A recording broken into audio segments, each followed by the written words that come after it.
Hello everyone, welcome back in my video.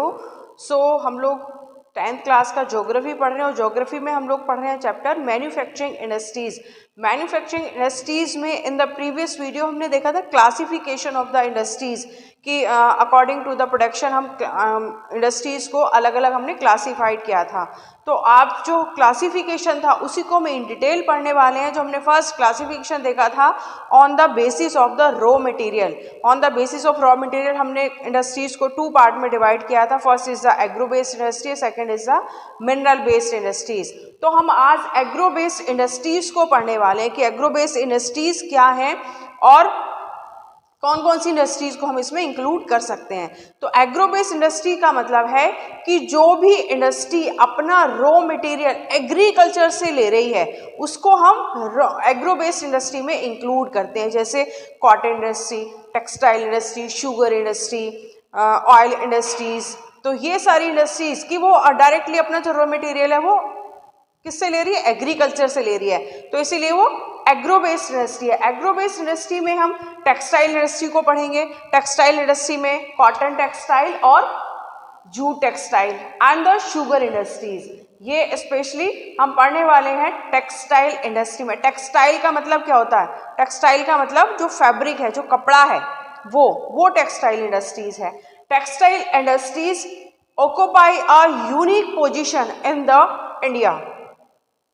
और ये जो यूनिक पोजीशन है ये ऐसा नहीं है कि after the independence from the pre independence period से ही एक यूनिक पोजीशन ली हुई है, क्योंकि जो टेक्सटाइल इंडस्ट्री है उसकी जो टेक्सटाइल है या फिर यहाँ का जो फैब्रिक है या फिर यहाँ का इंडिया का जो यार्न है वो बहुत ही उम्दा क्वालिटी का, एक बहुत ही फाइन क्वालिटी का है, जिसकी वर्ल्ड वाइड डिमांड हमेशा बनी रहती है। इससे पहले, इंडिपेंडेंस से पहले भी इसकी वर्ल्ड वाइड डिमांड थी। जो आसपास की कंट्रीज हैं उनको एक्सपोर्ट किया जाता था यहाँ का यार्न और यहाँ की कॉटन को। तो एक यूनिक पोजीशन कैसे है और क्या कंट्रीब्यूशन है? तो significance contribution in industrial production, कि जितना भी टोटल इंडस्ट्रियल प्रोडक्शन हो रहा है, कि कंट्रीब्यूशन हमने देखा था कि जो मैन्युफैक्चरिंग इंडस्ट्रीज है उसका जो प्रोडक्शन है कितना था ये आप मुझे बताएंगे कमेंट करके कि कितना प्रोडक्शन पढ़ा था हमने मैन्युफैक्चरिंग इंडस्ट्रीज का। तो उसमें से लगभग 14% इंडस्ट्रियल प्रोडक्शन में कंट्रीब्यूशन है टेक्सटाइल इंडस्ट्रीज का। तो टेक्सटाइल इंडस्ट्रीज है उसका कंट्रीब्यूशन है लगभग 14%। और ये जो डेटा है ना, ये फ्लक्चुअल होता रहता है, कि ये रिन्यू भी होता रहता है। तो अकॉर्डिंग टू द बुक ये 14% का कंट्रीब्यूशन है टेक्सटाइल इंडस्ट्रीज का। जो इंडस्ट्रियल प्रोडक्शन है, इंडस्ट्रियल प्रोडक्शन में टेक्सटाइल की बात कर रहे हैं हम, तो टेक्सटाइल का कितना हो गया? 14% हो गया। And employment generation, employment generate करता है। एम्प्लॉयमेंट जनरेट कैसे करता है? एम्प्लॉयमेंट जनरेशन कैसे करता है कि जो टेक्सटाइल इंडस्ट्रीज है उसमें धागा बनाना, वीविंग करना, निटिंग करना, पैकेजिंग करना, डिजाइनिंग करना, टेलरिंग करना, कटिंग करना, सीविंग करना, इतने सारे इसके स्टेप्स हैं। तो उन स्टेप्स में बहुत सारे एम्प्लॉयमेंट जनरेट होते हैं। स्पेशली जो विमेंस हैं वो बहुत ज़्यादा एंगेज हैं टेक्सटाइल इंडस्ट्रीज में। एंड फॉरेन एक्सचेंज अर्निंग, लगभग अगर हम एम्प्लॉयमेंट जनरेशन की बात करें तो लगभग 35 मिलियंस पीपल एंगेज हैं। 35 मिलियंस पीपल्स किसमें? एम्प्लॉयमेंट जनरेट कर रहा है only textile industry. Textile industry 35 million persons को एम्प्लॉयमेंट जनरेट कर रहा है।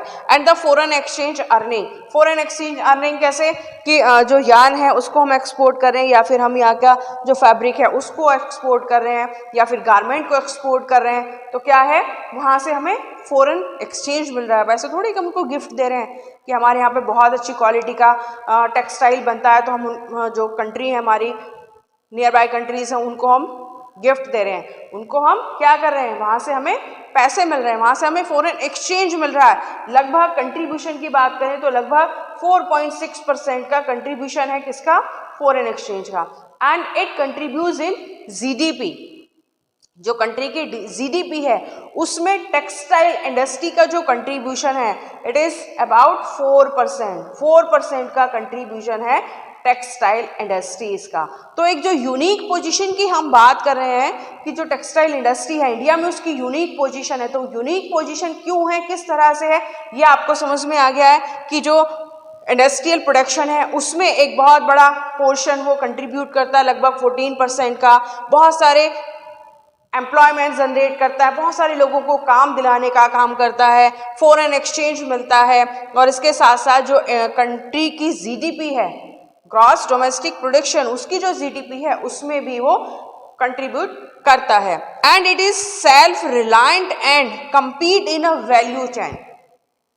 Self reliant and compete the value chain का क्या मतलब है? सेल्फ रिलायंट का मतलब होता है कि आत्मनिर्भर, कि अगर हम किसी दूसरे प्रोडक्शन की बात करें या फिर हम किसी वेपन की बात करें तो इट मे बी पॉसिबल कि उसके लिए किसी मशीनरी के लिए, किसी टेक्निक के लिए या फिर दूसरी चीज़ों के लिए हमें किसी दूसरी कंट्री के ऊपर डिपेंड होना पड़ेगा, कहीं से हमें मशीनें मंगानी पड़ेंगी, कहीं से रॉ मटेरियल मंगाना पड़ेगा। लेकिन जो टेक्सटाइल इंडस्ट्रीज़ है वो अपने आप में सेल्फ रिलायंट है, कि वो आत्मनिर्भर है, उसे किसी और के ऊपर निर्भर नहीं होना पड़ना है। ऐसा नहीं कि उसे रॉ मटेरियल कहीं से मंगाना है, कहीं से उसको यान मंगाना है, कहीं से उसको वर्कर्स को लेकर आना है, वो सारी चीज़ें अवेलेबल हैं इंडिया में ही। इसीलिए कहा है इसको, इसीलिए कहा है कि सेल्फ रिलायंट है and compete a value chain, कि वो जो वैल्यू चेन है वो पूरी की धागा बनाना, जो कॉटन बॉल पिकर से लेकर, कॉटन बॉल पिक से लेकर जो गारमेंट तक का जो प्रोसेस है, जो पूरी चेन है, वो यहीं पर इंडिया में ही कंप्लीट हो जाता है, किसी के ऊपर डिपेंड नहीं होना पड़ता है। सो इसीलिए कहा है self reliant and compete in value chain. अगर हम वैल्यू एडिशन की बात करें टेक्सटाइल इंडस्ट्रीज की, तो फाइबर प्रोडक्शन, कि फाइबर प्रोडक्शन हो रहा है, कॉटन को प्रोड्यूस किया जा रहा है, तो अगर हम चाहें तो उसको एज ए रॉ फाइबर हम उसको एक्सपोर्ट कर सकते हैं, सेल कर सकते हैं, एक्सपोर्ट कर सकते हैं। फाइबर प्रोडक्शन से क्या बना, उसको स्पिनिंग किया गया, स्पिनिंग करने के बाद क्या हुआ, स्पिनिंग किया तो उसको क्या बना, धागा बन गया। धागा बनाया तो हम धागा, यहाँ पर बहुत फाइन क्वालिटी का धागा प्रोड्यूस किया जाता है, उसको एक्सपोर्ट कर सकते हैं। धागे को फिर वीविंग किया गया, उसको नीटिंग किया गया, उसकी बुनाई की गई, बुनाई करने के बाद उसका क्या बनाया, उसको फैब्रिक बन गया, तो फैब्रिक को हम चाहे तो एक्सपोर्ट कर सकते हैं। फैब्रिक के बनने के बाद उसको काला पीला नीला हरा रंग दिया गया, उसको डाइंग किया गया, उसको फिनिशिंग किया गया, और उसके बाद उसको गारमेंट में कन्वर्ट कर दिया गया, उसके कपड़े बना दिए गए। तो अब चाहे तो उसके गारमेंट्स को हम एक्सपोर्ट करें, चाहे तो हम धागे को एक्सपोर्ट करें, चाहे तो हम फैब्रिक को एक्सपोर्ट कर सकते हैं। तो ये है value addition in the textile industries. तो आई होप जो एग्रो बेस्ड इंडस्ट्रीज हैं उसमें टेक्सटाइल इंडस्ट्री की इंपॉर्टेंस क्या है वो आपको क्लियर हो गई है। तो टेक्सटाइल इंडस्ट्रीज में ही अब जो हम पढ़ेंगे वो पढ़ेंगे हम कॉटन इंडस्ट्री। जो नेक्स्ट वीडियो में हम पढ़ेंगे वो पढ़ेंगे कॉटन इंडस्ट्रीज। कॉटन इंडस्ट्री क्या है, कैसे कंट्रीब्यूट कर रही है और कौन सी प्रॉब्लम्स है जिनको वो फेस कर रही है। तो मिलते हैं नेक्स्ट वीडियो में with cotton textile industries. Till then, take care and goodbye. Thank you very much.